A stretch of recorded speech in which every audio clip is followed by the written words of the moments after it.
Kamsonsa Temple on Bukhansan Mountain is a small but profoundly meaningful temple located at the foot of Bukhansan Mountain, Gugidong, Chongnogu, Seoul. While the temple itself is not large, it boasts many attractions, including the valley below Mokjanggul Cave, the Lag waterfall, and the view from Solsonstang Hall. It holds a historical, spiritual, and folktale value beyond its status as a simple mountain temple. Kamsonsa Temple is located at the foot of Bukhansan Mountain's Bibong Ridge at an elevation of approximately 248 meters. As you ascend the mountain path, you will encounter a combination of deck path, valley, and tranquil forest paths, making it an ideal place for meditation and walking. Visiting on a rainy or foggy day, the temple's tranquil atmosphere becomes even more profound.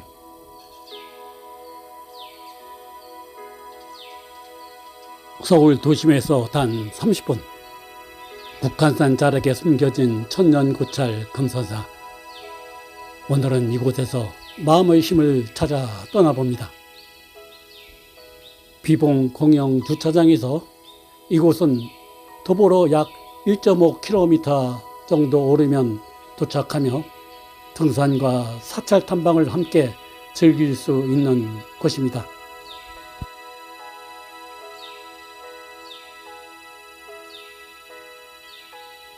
금선사는 고려와 조선의 왕조 교책이 우억대사에 의해 창건된 사찰입니다. 이곳은 깊은 역사와 수행의 숨결이 깃든 곳입니다.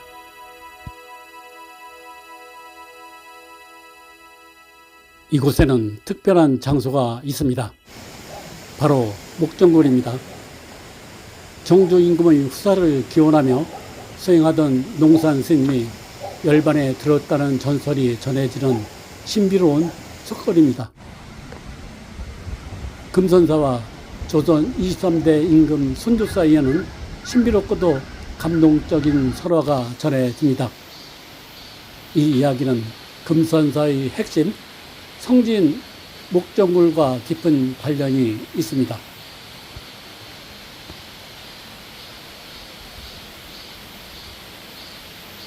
조선 18대 임금 정조는 슬하에 세자가 없어 깊은 고민에 빠져 있었습니다. 그러던 중 북한산 자락에 농산 스님이라는 고승이 계율을 엄격히 지키며 수십 년간 산문을 받고 수행 중이라는 소문을 듣게 됩니다.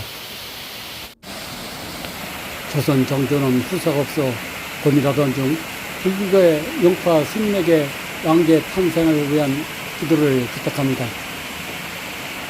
파괴사의 용파 스님은 금선사에 수행 중이던 농산 스님에게 이 일을 맡기고 농산 스님은 목정굴에서 300일간 반음 기도를 올립니다.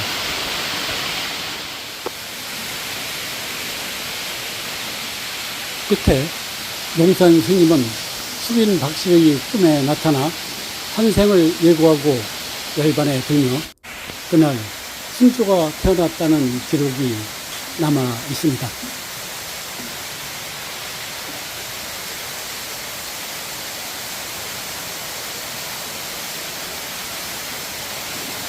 정조는 농산 스님에게 세자 탄생을 위한 기도를 부탁했고 농산 스님은 금선사 아래 목정굴에서 100일간 반음 기도를 올립니다. 그 기도 기간 중 왕실의 자신자를 알 수 없는 봉사가 부탁했는데 그 안에는 다음과 같은 글이 적혀 있었습니다. 경술 6월 18일 세자 탄강. 경술년 6월 18일 세자가 태어날 것이다. 놀랍게도 바로 그날 순조가 태어났습니다.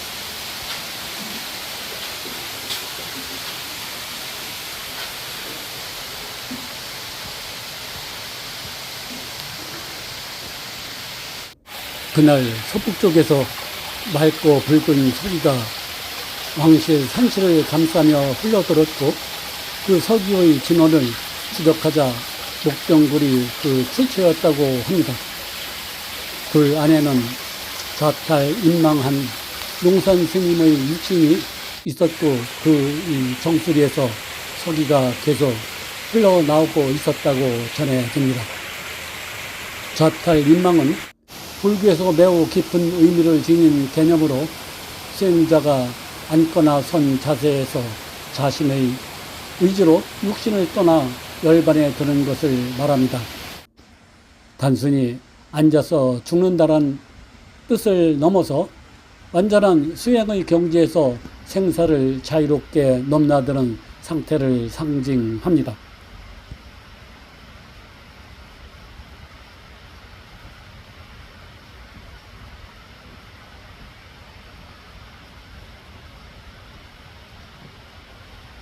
이 기이한 사건을 목도한 정조는 농산 스님이 입적하며 순조로 환생했다고 믿고 목정굴 위에 금선사를 중창하도록 명합니다. 이후 금선사는 왕실의 원찰로서 의상을 갖추게 되었고 지금도 음력 6월 18일 순조의 환신제를 동행하고 있습니다.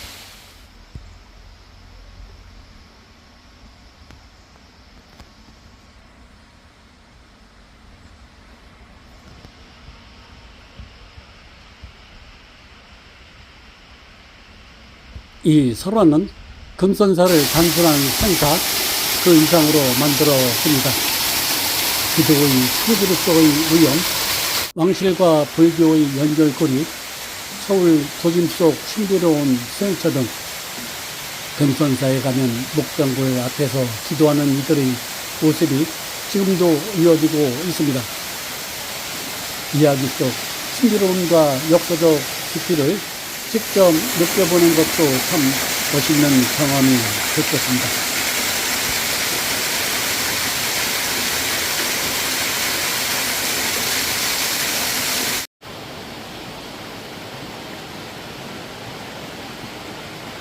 용파 스님은 농산 스님에게 순조 탄생을 위한 기도를 부탁한 인물로 등장합니다.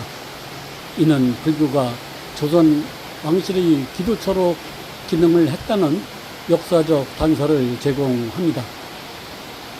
용파 스님의 이야기는 삼국유사나 민담 설화처럼 단순한 전설이 아니라 불교의 사회적 역할과 수행자의 이상을 보여주는 문화적 자산입니다. 그는 단순한 절을 짓고 기도한 스님이 아니라 왕권과 민중, 신앙과 현실 사이를 연결하는 인물로 볼 수 있습니다.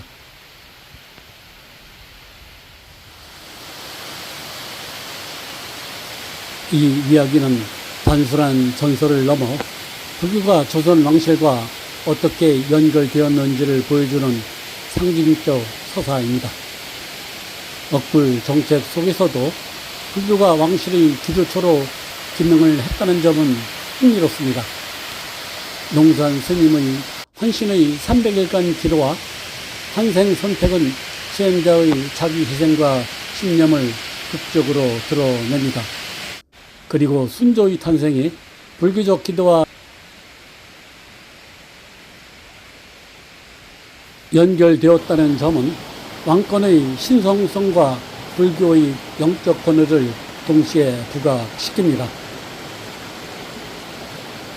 이야기 속에 죽음과 태어남은 윤회 사상입니다. 윤회는 단순히 죽고 다시 태어난다는 개념을 넘어서 삶의 반복성과 변화의 가능성을 성찰하게 만드는 철학적 틀이라고 생각됩니다. 우리가 반복하는 감정, 습관, 고통들이 모든 것이 작은 윤회의 형태일 수 있습니다. 불교에서는 윤회를 단순히 다시 태어난 것 이상의 의미로 바라봅니다. 하지만 해석은 스님마다, 학자마다, 시대마다 조금씩 다릅니다.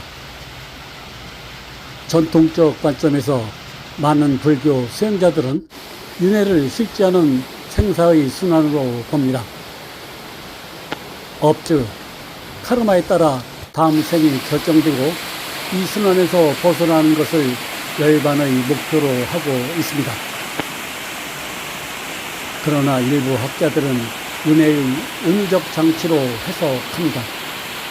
불교는 윤회를 믿으라고 가르친 것이 아니라 윤회의 반복에서 벗어나라고 가르친 해탈의 종교로 보고 있습니다. 불교의 핵심 교리 중인 하나인 무한은 영원한 나가 없다는 뜻인데, 그렇다면 윤회하는 나는 누구인가? 이 질문은 윤회 개념의 철학적 역설을 드러냅니다. 일부 스님은 윤회를 다음 생의 이야기가 아니라 지금 이 순간 반복되는 번뇌의 구조로 해석합니다. 즉 우리가 욕심, 화, 어리석음을 반복하는 것이 곧 윤회라는 것입니다. 윤회에 대해 과학적 접근도 있습니다. 미국의 이언 스티븐슨 박사는 전생을 기억하는 아이들을 연구해 윤회의 가능성을 제기했지만 과학계에서는 회의적인 시선도 많습니다. 이언 스티븐 박사는 1918년에 출생해 2007년까지 생존했던 인물입니다.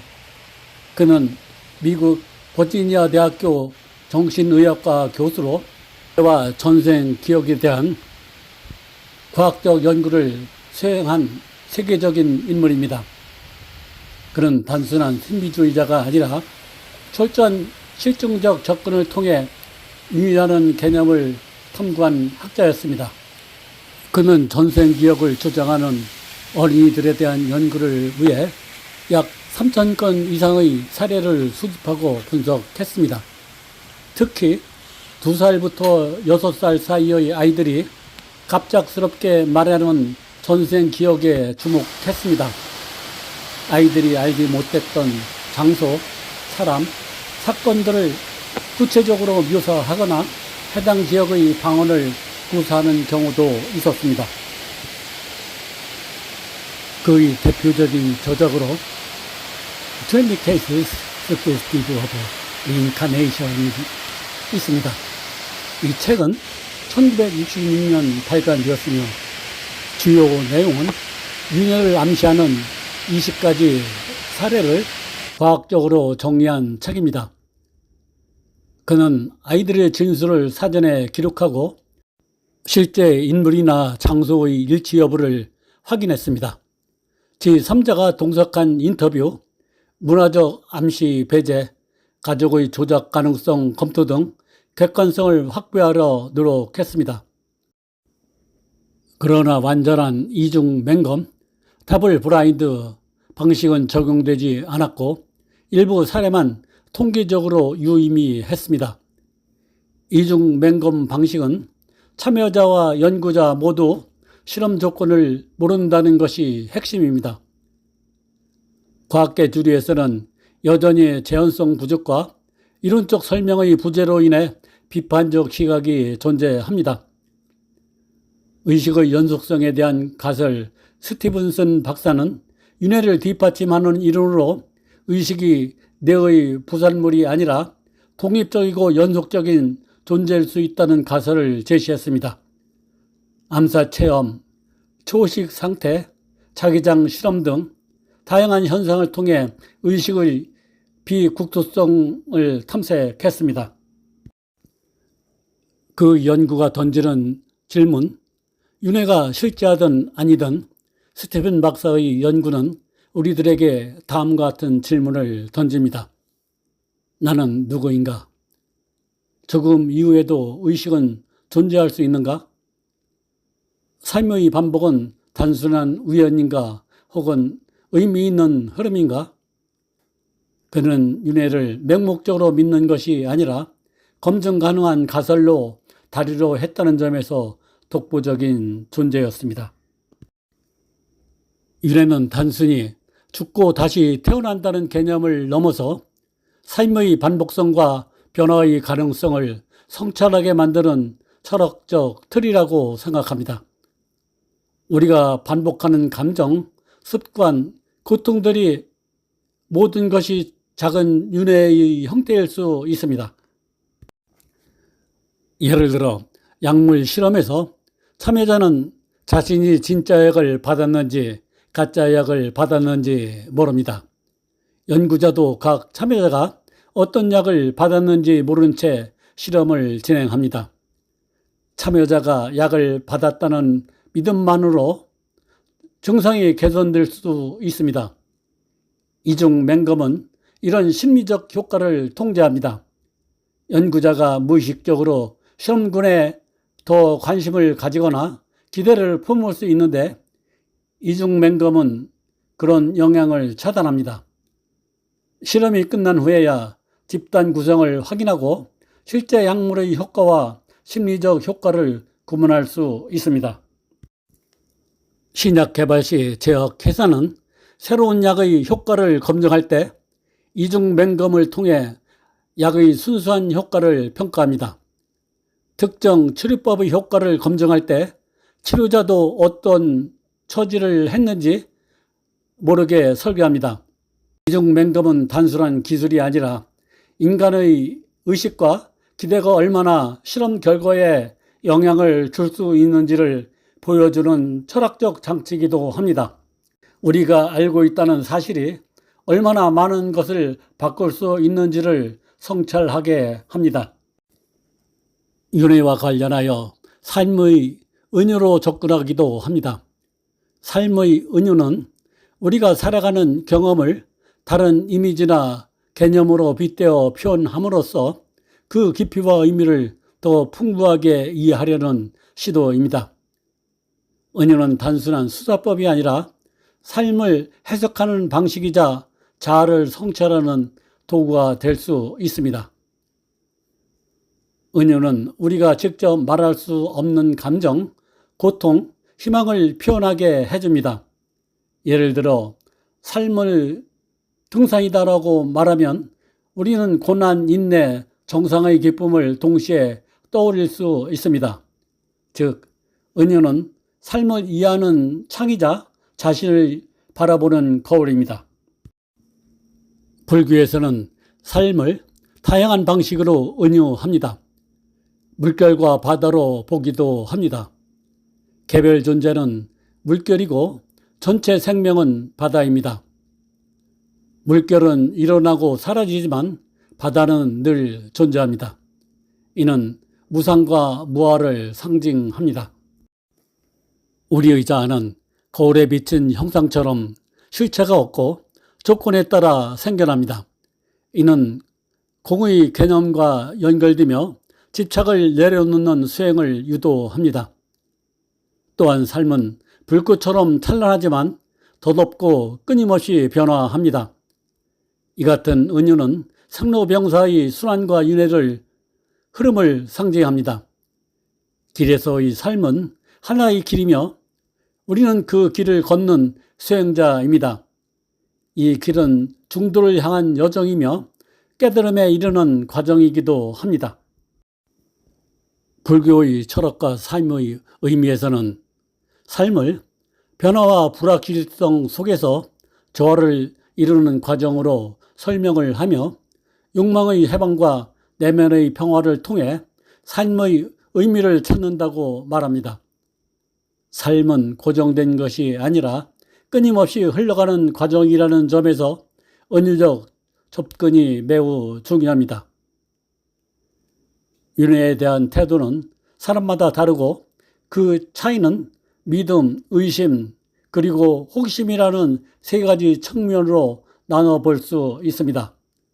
이 각각은 단순한 입장이 아니라 삶과 죽음, 존재의 의미를 어떻게 받아들일지에 대해 깊은 성찰을 담고 있습니다. 윤회를 믿는 사람들은 삶을 단절된 사건이 아니라 연속적인 흐름으로 봅니다. 지금의 행동이 다음 생에 영향을 미친다는 업, 즉 카르마의 믿음은 도덕적 책임감을 강화합니다. 모든 존재가 연결되어 있다는 의식은 타인과의 자연에 대한 존중으로 이어집니다. 죽음은 끝이 아니라 변화의 문, 두려움보다는 준비와 성찰의 계기가 됩니다. 그 예로 티베트 불교에서는 고성의 환생을 통해 윤회를 실제로 받아들이며 이를 통해 수행의 연속성을 강조합니다. 윤회를 의심하면 논리와 경험의 충돌이 발생하게 됩니다. 윤회를 의심하는 사람들은 보통 다음과 같은 이유에서 회의적입니다. 무아와의 모순입니다. 불교는 영원한 자아가 없다고 하면서도 누가 윤회하는가라는 모순입니다. 과학적 근거도 부족하다고 봅니다. 전생을 기억하는 사례들이 있지만 검증이 어렵고 재현성이 낮다고 봅니다. 일부는 윤회를 종교적 장치로서의 윤회를 보기도 합니다. 즉 도덕적 통제 장치로 보기도 합니다. 그 예로 현대 불교 철학자들은 윤회를 실제로 보기보다 상징적 구조로 해석하며 해탈의 방향성을 강조합니다. 윤회에 대해 호기심을 가진 사람들은 윤회를 믿거나 부정하지 않고 열린 마음으로 탐색을 합니다. 체면요법이나 명상 중 전생을 경험했다고 말하는 사람들이 있습니다. 인도, 티베트, 한국, 일본 등 다양한 문화에서 윤회 개념이 어떻게 다르게 나타난지를 관심을 가집니다. 윤회를 통해 나는 누구인가, 왜 이런 삶을 살고 있는가를 묻는 계기로 삼습니다. 그 예로 심리학자 칼 융은 꿈과 무의식을 통해 인간의 깊은 기억이 윤회와 닮아 있다고 보았습니다. 결국 윤회는 믿음이든 의심이든 호기심이든 윤회는 우리들에게 삶의 반복성과 변화 그리고 존재와 의미를 묻는 철학적 거울입니다. 이 세 가지가 모두 내면에 공존하게 되면 윤회에 대한 믿음, 의심, 호기심이 있는 경우 이 세 가지를 동시에 품고 있는 존재가 되는 셈입니다. 그건 마치 하나의 등불이 세 방향으로 빛을 비추는 것과 같습니다. 각 방향은 서로 다르지만 모두 같은 불꽃에서 비롯된 것입니다. 윤회에 대한 믿음이 내 안에 있다면 나는 존재의 연결성과 반복을 받아들이며 지금 이 순간의 선택이 다음 생뿐만 아니라 지금의 나에게도 깊은 영향을 준다고 느낄 겁니다. 그렇게 되면 이 믿음은 나를 더 조심스럽고 자비롭게 만들 겁니다. 의심이 내 안에 있다면 나는 윤회라는 개념이 논리적으로 완전한가 혹은 단지 의도의 장치일 뿐인가를 끊임없이 묻고 분석할 것입니다. 이 의심은 나를 더 깊이 사고하게 만들고 맹목적인 믿음을 경계하게 할 것입니다. 호기심이 내 안에 있다면 나는 윤회가 진짜이든 아니든 그것이 인간의 삶과 죽음에 어떤 의미를 부여한지를 탐구하고 싶어질 것입니다. 이 호기심은 나를 더 열린 마음으로 세상을 바라보게 할 것입니다. 이 세 가지가 공존한다면 나는 단순한 신념의 존재가 아니라 끊임없이 배우고 질문하고 느끼는 존재가 되는 것입니다. 그리고 그건 어쩌면 인간다운 방식이기도 합니다. 확신과 회의 그리고 탐색이 함께 어우러지는 삶이 될 것입니다.